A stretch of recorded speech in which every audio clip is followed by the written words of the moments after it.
রাজধানীর প্রিয়াঙ্কা শুটিং হাউসে চলছে চলচ্চিত্র নির্মাতা শাহ আলম মণ্ডলের নতুন সিনেমা সাদা কালো প্রেমের শুটিং স্পট ঘুরে থাকছে এবারের প্রতিবেদন। ভালোবাসা সীমাহীন, এ জীবন সীমাহীন নয় তো।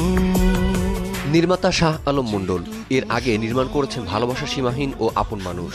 সেই ধারাবাহিকতায় এবার নির্মাণ করছেন সাদা কালো প্রেম।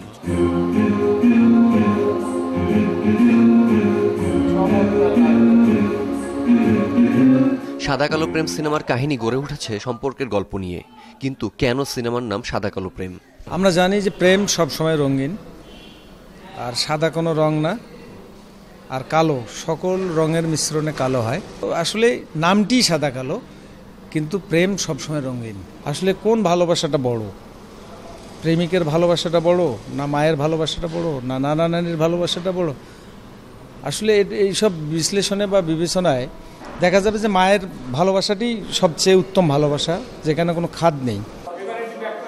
সিনেমার কেন্দ্রীয় চরিত্রে অভিনয় করছেন এ সময়ের নায়ক বাপ্পি ও আনিসুর রহমান মিলন, আর এই দুই নায়কের বিপরীতে অভিনয় করছেন নবাগত নায়িকা এমিয়া এমি।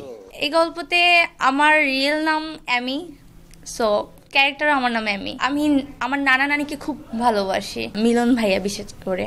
সে আমাকে বলছে যে এটা এইভাবে না, এইভাবে কাজ করো।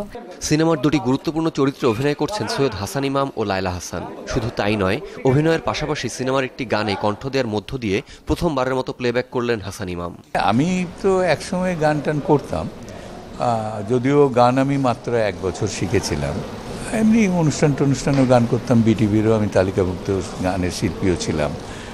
রক্তকরবী নাটকের গানগুলো আমি নিজের গলায় গেয়েছি বিটিভিতে, যেটা বিখ্যাত নাটক রবীন্দ্রনাথের। তো এটাতে হঠাৎ করে এরা বললো যে এরকম একটা কমেডি গান আছে নানা নাতনির, তো সেই কমেডি গানটার নানার পোর্শনটা আপনিই গান। খুব শীঘ্রই শেষ হবে সিনেমাটির এই লটের শুটিং। আবারও কিছুদিন পর শুটিংয়ে অংশ নেবেন নায়ক বাপ্পি ও আনিসুর রহমান মিলন। শুটিং শেষে এবছরই সিনেমাটি প্রেক্ষাগৃহে মুক্তি দিতে চান নির্মাতা। Kamrul Rifat, showbiz tonight.